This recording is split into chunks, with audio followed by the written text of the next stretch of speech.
नमस्कार दोस्तों, मेरा नाम है रंजीत और आप देख रहे हैं मेरे यूट्यूब चैनल आरकेजे सिविल पाठशाला। दोस्तों, आज हम द हिंदू का एनालिसिस करने वाले हैं। आज सबसे पहले एडिटोरियल वाला हिस्सा देखेंगे, इसके बाद कुछ महत्वपूर्ण खबरों को हम देखने वाले हैं। पहला जो महत्वपूर्ण एडिटोरियल डिस्कस करने वाले हैं वो डेथ पेनाल्टी सेंटेंसिंग रिफॉर्म से रिलेटेड है। जैसा कि नाम से ही क्लियर हो गया है, भले ही यदि हम हिंदी मीडियम वाले होंगे, आप यदि हिंदी मीडियम वाले हैं तो थोड़ी सी आपको दिक्कत जा सकती है, लेकिन यदि आप इंग्लिश मीडियम वाले हैं तो पूरा आर्टिकल आपको यहीं से समझ में आ जाएगा, एक ही लाइन से समझ में आ जाएगा। नॉर्मली यदि देखा जाए, इसको हम छोटे से रूप में समझने की कोशिश करें तो आज के समय में ऐसा हो रहा है, लोअर कोर्ट ने किसी को फांसी की सज़ा सुना दी है, हाई कोर्ट ने मना कर दिया, हाई कोर्ट ने फांसी सुनाया है, सुप्रीम कोर्ट ने मना कर दिया। कुल मिलाकर के देखा जाए, सुप्रीम कोर्ट तक मामला जाता है और वो व्यक्ति या तो उसकी सज़ा कम हो गई है या तो फिर उसकी फांसी कहना चाहिए रद्द हो गई है। ऐसा क्यों हो रहा है? वो व्यक्ति इतना परेशान क्यों हो रहा है? 100 लोगों के ऊपर यदि फांसी को लोअर कोर्ट अप्रूव कर दे रहा है, लेकिन सुप्रीम कोर्ट में जाकर के एक लोग, दो लोग ही सही साबित हो पा रहे हैं, तो ऐसा नहीं होना चाहिए। इन सब चीज़ों में हमें कुछ रिफॉर्म करने की ज़रूरत है, ताकि हो सकता है उनके खिलाफ़ में कोई फर्जी एफआईआर कर दी गई है, बिना सोचे समझे, बिना सबूतों तथ्यों को जांचे परखे बिना ही लोअर कोर्ट ने धड़ धड़ धड़ धड़ धड़ धड़ फांसी की सज़ा सुना दी हो। ऐसा नहीं होना चाहिए। इस चीज़ को हम कैसे करके रोक सकते हैं, इस एडिटोरियल में यहाँ पर बताया जाता है। तो डेथ पेनाल्टी में हम कैसे करके रिफॉर्म ला सकते हैं, अदर कंट्रीज से हम क्या क्या चीज़ सीख सकते हैं, इसके ऊपर ये आर्टिकल लिखा गया है, इसको यहाँ पर हम डिस्कस करने वाले हैं। सुप्रीम कोर्ट ने इसको लेकर के कुछ इनिशिएटिव जारी जरूर किया था, लेकिन बोला जाता है कि भारत के सर्वोच्च न्यायालय द्वारा शुरू किया गया वो जो ट्रायल था, जो काम था कि भाई इसमें कुछ रिफॉर्म आने चाहिए, वो अभी लोअर कोर्ट तक पहुंच ही नहीं पाया है। लोअर कोर्ट वालों को तो पता ही नहीं है कि सुप्रीम कोर्ट ने क्या बोला है, हमको क्या करना चाहिए, कि बस हम अपने हिसाब से चलते रहें। 2004 से अभी तक यदि देखा जाए ना, तो हाईएस्ट एवर नंबर्स माना जाता है। 561 प्रिजनर्स अभी तक देखा जाए, 2023 के अंत में 561 कैदियों को मृत्युदंड दिए जाने के साथ भारत की मृत्युदंड की सज़ा पाने वालों की आबादी लगातार बढ़ रही है। 2004 से आज तक यदि अपन देखेंगे ना, तो ये अब तक अधिकतम संख्या में पहुंच चुकी है। एक और ट्रेंड हम देख सकते हैं, सुप्रीम कोर्ट ऑफ इंडिया ने एक्विटेड किया है, विमुक्त किया है, छोड़ दिया है, ठीक है, बरी कर दिया है 55% कैदियों को, मतलब 6 कैदियों को। इस घटनाक्रम को मृत्युदंड की सज़ा में सुधार के लिए संविधान पीठ बुलाने की अदालत की पहल के साथ साथ हमको समझना चाहिए कि भाई सुप्रीम कोर्ट ने बोला था कि इसके लिए हम एक अलग से बेंच ला लेते हैं ताकि कुछ रिफॉर्म्स हम कर सकें।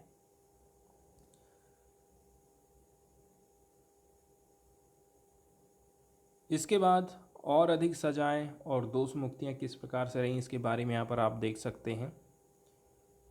प्रोजेक्ट 39A 2023 से हम डाटा लिए हैं। यहाँ पर आपको एनुअल स्टैटिक्स मिल जाता है डेथ पेनाल्टी के ऊपर, जो कि बताता है कि कोर्ट का जो अटेम्प्ट रहा है कि हम रिफॉर्म करेंगे डेथ सेंटेंस को through its directions in Manoj versus state of Madhya Pradesh. तो हम एक जजमेंट आया था Manoj versus state of the Madhya Pradesh, इसके हिसाब से डेथ सेंटेंस में कुछ रिफॉर्म्स करने वाले हैं।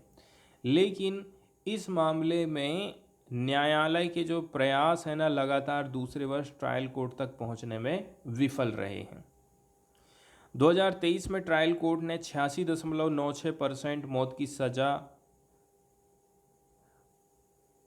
क्यों सुना दी? ट्रायल कोर्ट ने इम्पोज किया था 86.96% of death sentence in the absence of information pertaining to the accused that was mandated in Manoj. जानकारी पूरी नहीं दे रहे हो, इसलिए हम क्या कर देते हैं, आपको ये सज़ा सुना देते हैं। इस प्रकार के एग्जाम्पल हमको यहाँ पर देखने को मिल रहे हैं।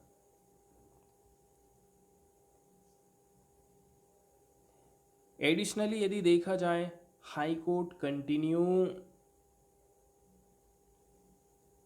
भी उतना ज़्यादा आगे नहीं आ रहा है ना, कहने का मतलब ये है, their reluctance in the confirming death sentence in 2023।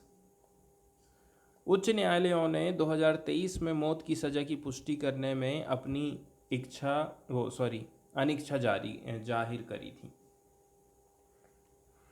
जबकि सुप्रीम कोर्ट ने कंफर्म नहीं किया था death sentence in any of the 10 cases. It decided only 1 death sentence was confirm across high court. तो आप खुद देख लीजिए भाई, सुप्रीम कोर्ट ने अपने द्वारा तय किए गए 10 मामलों में से किसी में भी मौत की सज़ा की पुष्टि नहीं करी, जबकि हाई कोर्ट में केवल 1 मौत की सज़ा की पुष्टि करी गई थी। तो आप देख सकते हैं कितना अंतर हमको यहाँ पर दिखाई देता है। डेथ पेनाल्टी इंडिया 2016 की रिपोर्ट के निष्कर्षों का हिसाब से यदि हम देखें ना, तो ये चीज़ जो 2016 की रिपोर्ट आई थी उसको फॉलो करती है, जिसमें बोला जा रहा है कि जो 4.9% है केसेस हैं डेथ सेंटेंस के, ये इम्पोज किए जाते हैं ट्रायल कोर्ट के द्वारा बिटवीन 2000 से लेकर के 2015। वर कन्फर्म एट ए अपीलेट लेवल। इसको कहाँ पर कन्फर्म कर पाए हम, अपीलेट लेवल पर ही कन्फर्म कर पाए थे। बाकी तो फिर बाकी लोग क्या हुआ, बाकी लोग फिर से छूट गए, क्योंकि तथ्य ही नहीं थे, कोई चीज़ ही नहीं है, सबूत ही पेश नहीं कर पाए हैं, तो क्या करेंगे, छोड़ना पड़ जाता सुप्रीम कोर्ट को।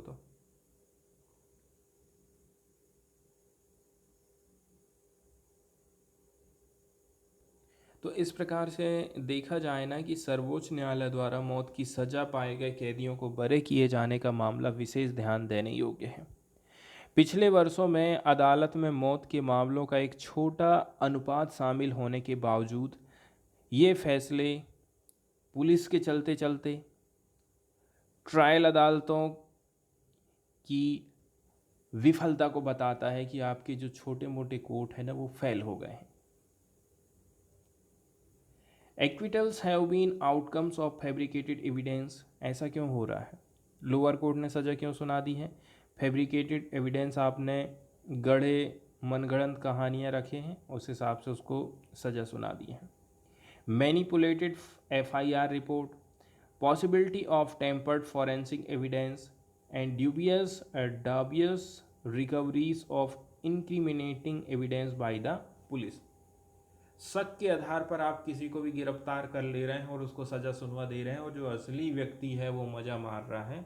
कुल मिलाकर के चीज़ें यहाँ पर यही निकल कर के सामने आती हैं। तो साल 2023 की विशेष रूप से उल्लेखनीय बनाने वाली बात यह है कि इस साल न्यायालय के मृत्युदंड के फैसले में बरी होने वालों का प्रभुत्व रहा, मतलब ज़्यादातर लोग यहाँ से फ्री हो गए हैं। सुप्रीम कोर्ट ने सिस्टमेटिक समस्याओं को स्वीकार किए बिना जिनमें मौत की सज़ा दी जा रही है, खुद को बरी करने के निर्णयों में मामले विशिष्ट फटकार तक ही सीमित रखा है। सुप्रीम कोर्ट ने क्या किया, खाली फटकार लगाई है और कोई रिफॉर्म्स की यहाँ पर बातचीत नहीं होती है।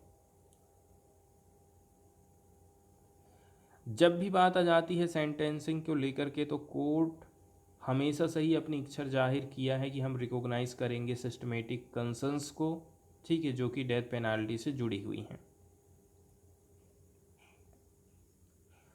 साल 2022 के बारे में बोला जा रहा है, सितंबर 2022 में मौत की सज़ा से जुड़े महत्वपूर्ण मुद्दों को संविधान पीठ को भेजने का न्यायालय का निर्णय उस स्वीकृति को भी बता रहा है। अब यहाँ पर प्रिजनर्स की अवस्था बताई जाती है कि भाई प्रिजनर्स लोग कितना कितना चीज़ों को फेस करते हैं, क्या क्या उनके दिमाग में चलता है, और जो सज़ा झेल रहे हैं उन्होंने महत्वपूर्ण अपने ज़िंदगी के टाइम पीरियड को तो जेल में ही बिता दिया है कि अब सज़ा सुनाई जाएगी, अब सज़ा सुनाई जाएगी, ऐसे ऐसे करके कोई वहीं ख़त्म हो गए, किसी की ज़िंदगी गुजर गई। वो लोग कांस्टेंट वायलेंस को फेस करते हैं, ह्यूमिलिएशन को फेस करते हैं प्रिजनर्स के साथ में। साथ ही साथ जो प्रिजन्स की पॉलिसीज़ रहती हैं उनको सेग्रीगेट कर देती हैं, अलग कर देती हैं, चाहे वर्क है, एजुकेशन है, ठीक है। तो कुल मिलाकर के ऐसे जो लोग रहते हैं, ऐसे जो कैदी रहते हैं, उनके आराम का टाइम, एजुकेशन का टाइम, काम काज अलग कैदियों से इनको थोड़ा सा अलग बना देते हैं। तो यदि हम प्रोजेक्ट 39A की रिपोर्ट का डाटा उठा करके देखेंगे ना, तो इसमें पता चलता है कि 15% हमको डिक्रीज देखने को मिला है high court case disposal rate में। मतलब वो कितने जल्दी जल्दी केस को हैंडल कर पा रहा है, उसकी स्पीड अब कम हो गई है, 15% डिक्रीज हो गई है।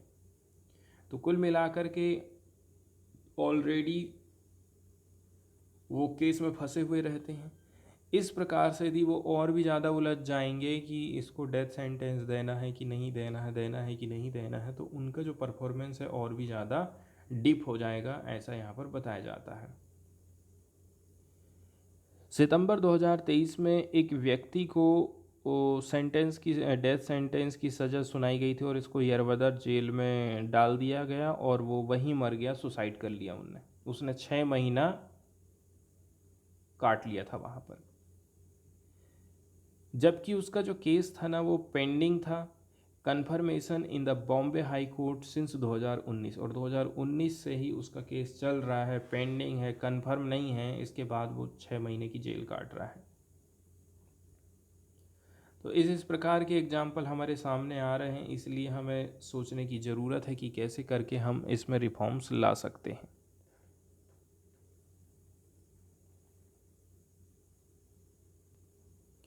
इसके बाद हम चर्चा करने वाले हैं जीनोम सीक्वेंसिंग के बारे में। तो जीनोम सीक्वेंसिंग क्या है, ऐसा करने से कौन कौन से फ़ायदे हो सकते हैं, इसके बारे में हम थोड़ा सा अध्ययन करने वाले हैं। देखिए, सभी जीवों का एक आनुवांशिक कोड होता है, आनुवांशिक कोड होता है, या फिर जिसको हम बोलते हैं जीनोम होता है, जो कि nucleotide base adenine, thymine, cytosine और गुआनिन से बना होता है, ATCAG। इन सब चीज़ों से मिलकर के हमारी बॉडी में एक जीनोम बना हुआ है। एक जीव में बेस के अनुक्रम का पता लगा करके अद्वितीय राइबोन्यूक्लिक एसिड, DNA फिंगरप्रिंट या फिर पैटर्न की हम पहचान करते हैं। तो सबसे पहले हम बेस अनुक्रम का पता लगाते हैं, इसी के माध्यम से हम DNA फिंगरप्रिंट या फिर पैटर्न की पहचान करते हैं। और यदि हमने बेस के क्रम का निर्धारण कर लिया है तो इसी को हम सीक्वेंसिंग बोलते हैं। और ये जो काम होता है ना, ये प्रयोगशाला में होता है, जो एक प्रक्रिया में जीव के जीनोम में बेस के क्रम को निर्धारित करती है। क्या चीज़ यहाँ पर बार बार आ रहा है, जीनोम में बेस के क्रम को निर्धारित करना।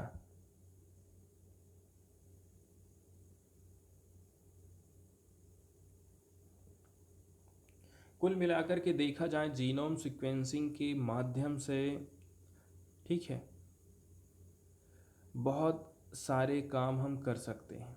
जैसे पार्टिकुलरली यहाँ पर अपराधियों का आपको डेटा रखना है, तो जीनोम सीक्वेंसिंग के माध्यम से किसी भी व्यक्ति की जीनोम सीक्वेंसिंग का डेटा उठा करके देख लिए, चेक कर लिए कि इसने कहीं कोई अपराध तो नहीं किया है।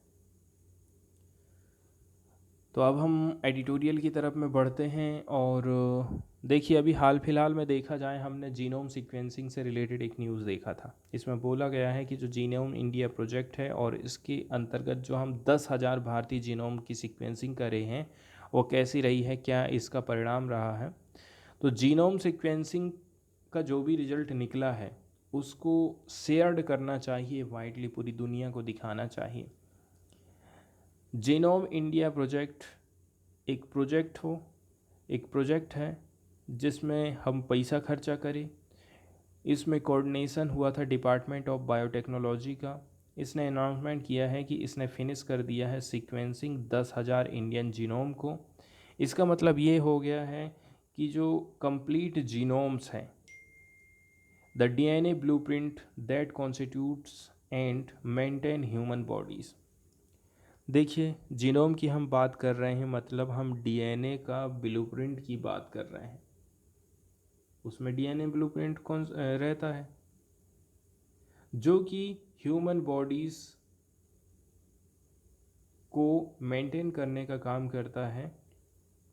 तो लगभग 10,000 इंडिविजुअल का एनालिसिस किया गया था ताकि हम क्रिएट कर सकें एक रेफरेंस इंडियन ह्यूमन जीनोम को। इंडिया ने पहली बार सीक्वेंसिंग किया था ह्यूमन जीनोम के सन 2006 में। तो काफ़ी पुरानी बात है देखिए, और आज ये 2024 चल रहा है। तो एक तरह से ताज़ा कवायद सभी राजनीतिक इकाइयों तथा प्रमुख भौगोलिक एवं स्थलाकृतिक विशेषताओं के साथ भारत के पहले विस्तृत मानचित्र के निर्माण के समान तथा कहीं और तैयार किए गए उस वैश्विक मानचित्र के उलट है, जिसमें भारत के कई देशों में से एक और जो बारीक विवरण से रहित है। तो यहाँ पर चीज़ें बताई जा रही हैं। एक मिनट किधर चला गया। अब यहाँ पर क्वेश्चन ये खड़ा होता है कि सरकार ने यदि खाली 10,000 लोगों की जीनोम सीक्वेंसिंग कर ली है तो इससे क्या हम पूरे भारत के बारे में बोल सकते हैं, भारत का डेटा यहाँ पर मिल जाता है? तो सही बात है कि ये इसका जवाब नो में आएगा। लेकिन फ़िलहाल के लिए सबसे बेहतर है और ये एक महत्वपूर्ण टेम्पलेट हमारे सामने आ गया है, जिसके आधार पर कई और तरह की जानकारी हम हासिल कर सकते हैं। एंड बोला जा रहा है कि देखिए इसका सबसे तात्कालिक यूज़ बीमारियों से लड़ने में हम कर सकते हैं। साल 2009 में एक अंतर्राष्ट्रीय सहयोग के हिस्से के रूप में भारत के वैज्ञानिकों ने यह पता लगाया था कि एक प्रोटीन है जिसका नाम है MYBPC3। इसमें एक असामान्यता का संबंध हृदय गति के रुकने की उच्च जोखिम से है। यदि उसमें प्रॉब्लम है तो हृदय की गति हमारी रुक जा रही है। ऐसे एक प्रोटीन का हम पता लगाए थे, क्या नाम है, MYBPC3 नाम था इसका।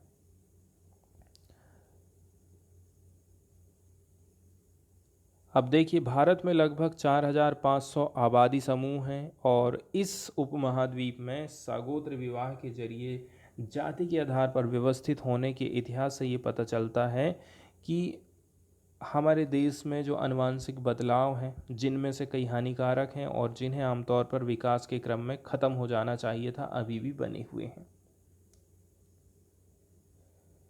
यदि हम ह्यूमन जीनोम प्रोजेक्ट की बात करें तो इसने जब पब्लिश किया था इसके रेफरेंस को ह्यूमन जीनोम 2003 में, तो लगभग 3 बिलियन डॉलर की यहाँ पर खर्चा बताया जाता है। It rings with a brave new world promise of humanity having finally decoded the secret of the genome mapping every gene.